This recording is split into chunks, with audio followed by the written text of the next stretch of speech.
Hello, good morning dear students. पिछली class में हमने सार्वजनिक ऋण के बारे में पढ़ा था। भाई सार्वजनिक ऋण क्या होता है?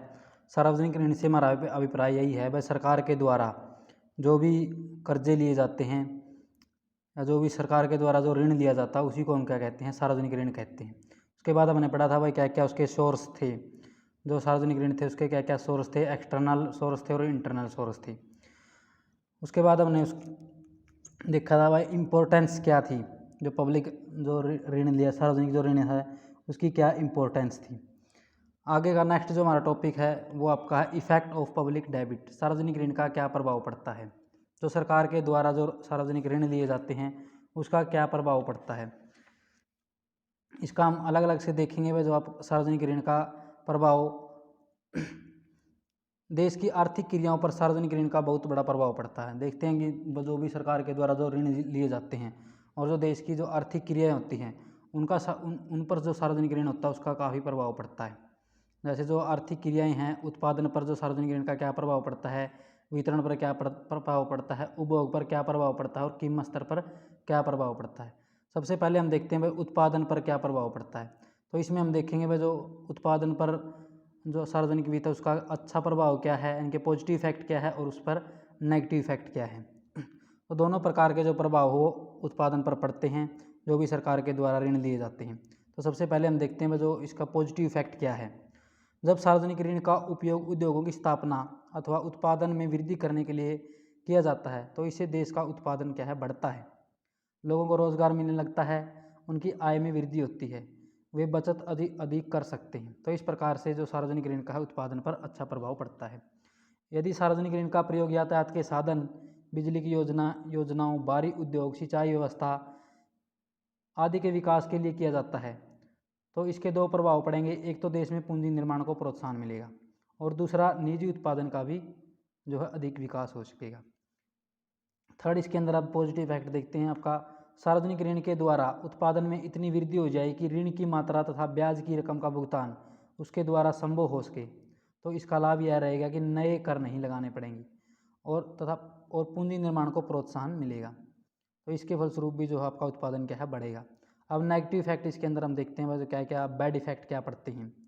यदि सार्वजनिक ऋण का उपयोग अनु उत्पादक कार्यों के लिए किया जाता है तो इस ऋण और इसके ब्याज को चुकाने के लिए अधिक कर लगाने पड़ेंगे और इसका उत्पादन पर क्या पड़ेगा, बुरा प्रभाव पड़ेगा। यानी कि जब अनुत्पादक कार्यों पर सार्वजनिक ऋण का प्रयोग किया जाता है तो उसका क्या पड़ेगा, उत्पादन पर बुरा प्रभाव पड़ेगा। सार्वजनिक ऋण लोगों के कार्य करने की प्रवृत्ति को कम कर देते हैं। एक और जब सार्वजनिक ऋण में धन लगाने से लोगों को एक निश्चित आय प्राप्त होने लगती है, उनके अधिक काम करने की प्रवृत्ति क्या हो जाती है, कम हो जाती है। यानी कि वो लोग क्या करते हैं, काम करना बंद कर देते हैं। दूसरे, सार्वजनिक ऋण और उनके ब्याज का भुगतान करने के लिए अब लोगों को कर के रूप में धन अधिक देना पड़ता है तो उनकी बचत करने की प्रवृत्ति पर भी क्या क्या पड़ेगा, बुरा प्रभाव पड़ेगा। नेक्स्ट, इसके अंदर हम देखते हैं युद्ध के दिनों में वस्तुओं की कीमतें बहुत बढ़ जाती है, इसलिए जो सार्वजनिक ऋण लिया जाता है उसका वास्तविक मूल्य क्या हो जाता है, कम हो जाता है। जो रियल जो वैल्यू होती है जो सार्वजनिक ऋण की वो कम हो जाता है, परंतु युद्ध के बाद कीमतें क्या हो जाती है, कम हो जाती है। सार्वजनिक ऋण को चुकाने के लिए लोगों पर कर लगाए जाते हैं। इन करों के रूप में लोगों को जो त्याग करना पड़ता है उसका वास्तविक मूल्य क्या होता है, अधिक होता है, क्योंकि कीमतें कम होने के कारण मुद्रा के वास्तविक मूल्य में पहले से अधिक वृद्धि हो जाती है। तो इस प्रकार से हमने देखा हुआ उत्पादन पर इसके क्या है, नेगेटिव इफेक्ट भी है और पॉजिटिव इफेक्ट भी है। नेक्स्ट, इसके अंदर हम देखते हैं भाई वितरण पर क्या प्रभाव पड़ता है, डिस्ट्रीब्यूशन पर इसका क्या इफेक्ट पड़ता है। सार्वजनिक ऋण का देश में आय के वितरण पर भी प्रभाव पड़ता है। यदि सार्वजनिक ऋण के फलस्वरूप आय का वितरण धनी वर्ग से निर्धन वर्ग की ओर हो जाता है तो सार्वजनिक जो ऋण है वो उचित माना जाता है वितरण के लिए। और इसके विपरीत यदि आय का वितरण निर्धन वर्ग से धनी वर्ग की ओर हो जाता है तो सार्वजनिक ऋण का क्या पड़ेगा, बुरा प्रभाव पड़ेगा। अब इसके अंदर देखते हुए क्या क्या जो गुड इफेक्ट है वो पड़ सकते हैं। सार्वजनिक ऋण का उपयोग उत्पादक कार्यों में किया जाएगा तो इससे देश के निर्धन वर्ग को रोजगार प्राप्त होगा, उनकी आय में वृद्धि होगी और देश में आय की असमानता को कम किया जा सकता है। इस ऋण के भुगतान का भी उन्हें भार नहीं उठाना पड़ेगा क्योंकि ऋण का भुगतान बढ़े हुए उत्पादन से किया जा सकता है। नेक्स्ट, इसके अंदर यदि सार्वजनिक ऋण छोटी बचतों, डाक खानों की बचतें, बैंक के बचत खातों में जमा होने वाली रकम आदि के रूप में लिया जाता है तो इसका लाभ देश के निर्धन वर्ग को अधिक होता है। यानी कि उसी देश से उसी देश के अंदर जो छोटी छोटी बचतें की जाती हैं, या डाकखाने के अंदर जो बचतें की जाती है, या बैंकों के अंदर जो बचतें की जाती हैं, उन्हीं से सार्वजनिक ऋण लिया जाता है। तो इससे निर्धन वर्ग को क्या होगा, लाभ ज़्यादा होगा। बैड इफेक्ट के अंदर, इसके अंदर हम देखते हैं सार्वजनिक ऋण अधिकतर देशों के धनी वर्ग से लिया जाता है। जो हम देखते हैं जो सार्वजनिक ऋण है वो अधिकतर जो दूसरे देशों के जो धनी वर्ग होते हैं, या उसी देश के अंदर जो धनी वर्ग होता है, उनसे लिया जाता है। इन ऋणों और उनके ब्याज पर भुगतान भी इसी वर्ग को किया जाता है। यदि सार्वजनिक ऋणों का उपयोग अनुत्पादक कार्यों के लिए किया जाएगा तो इस ऋण के लिए लगाए गए करों का अधिक भार निर्धन वर्ग को उठाना पड़ेगा। इसके फलस्वरूप देश की आय के वितरण में असमानता बढ़ जाएगी। नेक्स्ट इसके अंदर है, सार्वजनिक ऋण के फलस्वरूप देश में एक ऐसे वर्ग का जन्म होगा जो इन ऋणों से प्राप्त आय को ही अपनी जीविका का साधन बना लेगा। इस प्रकार सार्वजनिक ऋण के फलस्वरूप ऐसे लोग अधिक धनी होते जाएंगे, परंतु इस वर्ग का देश के उत्पादन पे कोई सक्रिय भाग नहीं होता। यानी कि जो भी बड़े बड़े जो लोग होते हैं या धनी जो वर्ग के लोग होते हैं, वो क्या करते हैं भाई, इसी को अपनी आय बना लेते हैं। वो क्या करते हैं, सरकार को ऋण देते रहते हैं और जो ब्याज उनको मिलता है वही उनकी क्या होती है, आय होती है। तो इससे जो धनी वर्ग के जो लोग होते हैं उनको काफ़ी ज़्यादा नुकसान होता है। जो आय या फिर जो आय का वितरण होता है वो आपका धनी वर्ग की ओर हो जाता है। नेक्स्ट इसके अंदर हम देखते हैं उपभोग पर प्रभाव। उपभोग पर भी इसके दोनों प्रकार के इफेक्ट पड़ते हैं, अच्छा भी और बुरा भी। अच्छा अगर हम बात करें तो सार्वजनिक ऋण के फलस्वरूप उपभोग में क्या होती है, वृद्धि हो सकती है। ऐसा तब होता है जब लोग अपने बचत में से सार्वजनिक ऋण देते हैं। इस ऋण के द्वारा देश में उत्पादन क्या बढ़ता है, उपभोग वस्तुओं की पूर्ति बढ़ जाती है। इसके फलस्वरूप क्या है, उपभोग में वृद्धि होती है। बैड इफेक्ट की बात करें तो सार्वजनिक ऋण का उपयोग यदि अनुत्पादक कार्यों के अंदर किया जाएगा तो इस ऋण को चुकाने के लिए अधिकतर कर लगाने पड़ेंगे। इसके फलस्वरूप उपभोग में क्या होगी, कमी होगी। और इसके अतिरिक्त जब जनता सरकारी ऋण में धन लगाने के लिए वर्तमान उपभोग में कटौती करती है तो इसका भी उपभोग पर क्या पड़ेगा, बुरा प्रभाव पड़ता है। तो इस प्रकार से जो भी आपका ऋण लिया जाता है वो उसका जो बैड जो गुड इफेक्ट है वो यही है भाई, जो उसको कहाँ पर लगाया जाना चाहिए, उसको उत्पादन जो क्रियाएं होती हैं या जो उत्पादक जो कार्य होते हैं उन्हीं के अंदर लगाया जाना चाहिए। अगर आप उसको अनुत्पादक कार्यों के अंदर या लगाएंगे तो उससे क्या होगा, बैड इफेक्ट पड़ेगा। नेक्स्ट इसके अंदर आपका आता है मुद्रास्फीति तथा अपस्फीति पर प्रभाव। सार्वजनिक ऋण का मुद्रास्फीति तथा अपस्फीति पर भी प्रभाव पड़ता है। लॉर्ड केन्स के अनुसार मुद्रास्फीति के दिनों में वस्तुओं की कीमतें क्या है, बढ़ रही होती है। अगर मुद्रास्फीति है, मुद्रास्फीति का मतलब ये क्या है भाई, जो वस्तुओं की कीमतें हैं वो निरंतर बढ़ रही होती हैं। इन बढ़ती हुई कीमतों को रोकने के लिए यदि सरकार सार्वजनिक ऋण एकत्रित करती है तो जनता के पास मुद्रा की मात्रा क्या हो जाएगी, कम हो जाएगी। और मुद्रा की मात्रा जनता के पास कम होने से उनकी मांग क्या होगी, कम होगी। और इसके फलस्वरूप कीमतें कम हो जाएंगी। इसके विपरीत यदि देश में अपस्फीति की स्थिति है तो सरकार को जनता के ऋण वापस कर देने चाहिए, परंतु देश के केंद्रीय बैंक और दूसरे बैंकों से ऋण लेने चाहिए। इससे देश में साख निर्माण की मात्रा में वृद्धि होगी तथा घाटे की वित्त व्यवस्था संभव हो सकेगी। इसके फलस्वरूप सरकार के व्यय में वृद्धि होगी, रोजगार की मात्रा बढ़ेगी और देश में मंदी की अवस्था को दूर किया जा सकता है। तो इस प्रकार से हम कह सकते हैं कि जो सार्वजनिक ऋण है देश के उत्पादन पर, उपभोग पर, वितरण पर, जो भी आपकी जो आर्थिक क्रियाएं होती हैं उन पर उनको क्या करता है, वो इफेक्ट करता है, प्रभावित करता है। फिर इसके अंदर आपका ऋण जाल या कुड़की क्या होती है।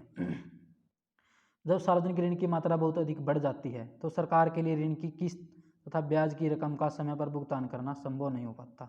ये जब सरकार ज़्यादा ऋण ले लेती है तो सरकार के लिए क्या है, समय पर वो जो ऋण की रकम होती है या जो ब्याज होता है उसका भुगतान करना संभव नहीं होता। तो सरकार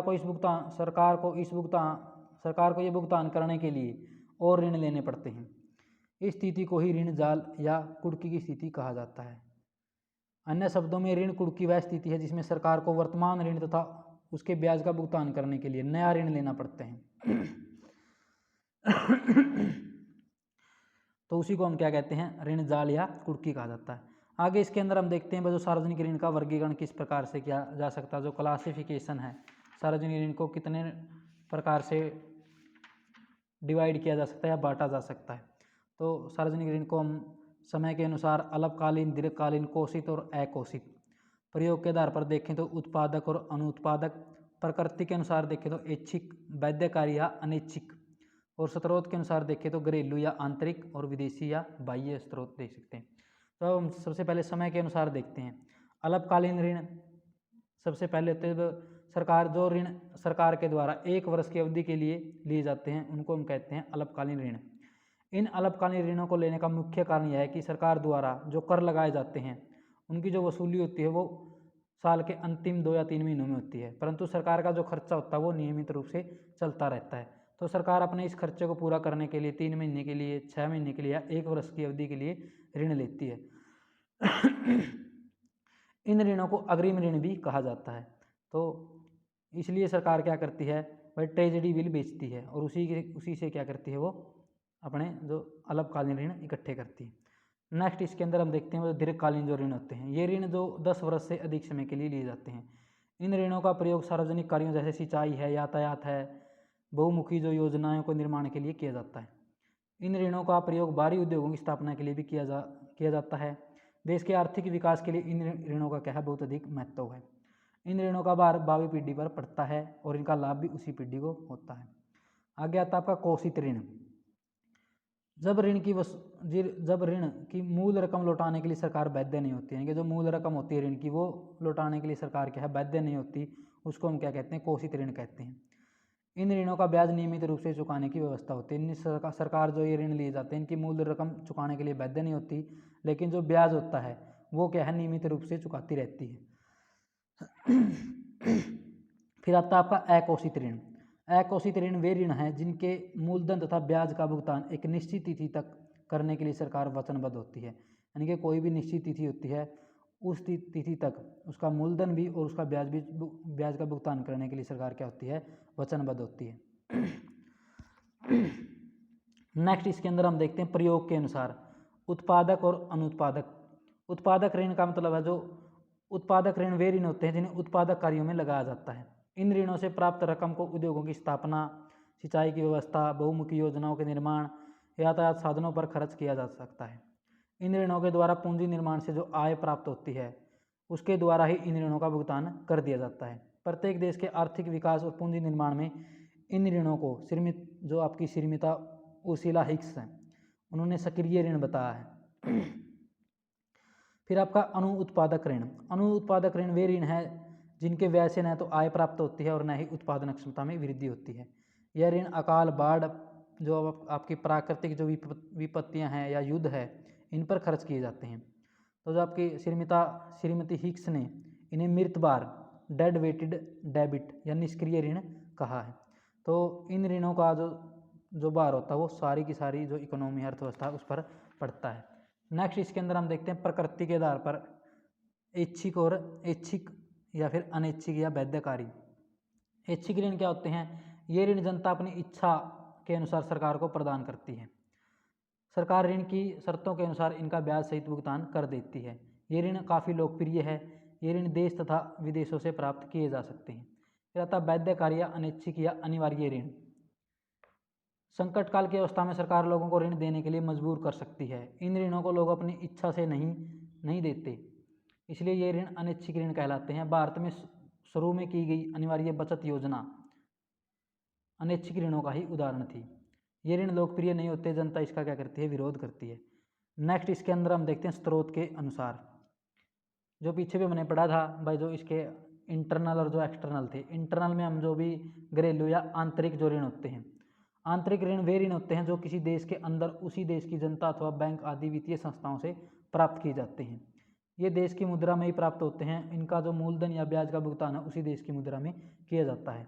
ये ऋण केवल देश के ही आर्थिक विकास में सहायक सिद्ध नहीं होते, बल्कि इनके द्वारा देश में आय के समान वितरण में सहायता मिलती है। इन ऋणों के द्वारा धनी वर्ग की बचत को एकत्रित किया जा सकता है और उस धन को निर्धन वर्ग के कल्याण के लिए खर्च किया जा सकता है। नेक्स्ट इसके अंदर हम देखते हैं जो विदेशी या बाह्य ऋण क्या होते हैं। विदेशी या अंतर्राष्ट्रीय संस्थाओं से जो ऋण प्राप्त किए जाते हैं उन्हें विदेशी ऋण कहते हैं। ये ऋण विदेशी मुद्रा में लिए जाते हैं। सामान्य रूप से इनके मूलधन और ब्याज का भुगतान विदेशी मुद्रा में ही किया जाता है। एक अविकसित देश के लिए विदेशी ऋणों का काफ़ी महत्व है। जो हमने पढ़ाया था भाई, दो विदेशी जो ऋणों का जो महत्व क्या होता है किसी अविकसित देश के लिए, और एक जो इसमें विदेशी जो ऋण होते हैं वो मित्र राष्ट्रों से भी लिए जा सकते हैं। तो इस प्रकार से जो आपका ये पब्लिक जो डेबिट का जो टॉपिक है वो कंप्लीट हो जाता है।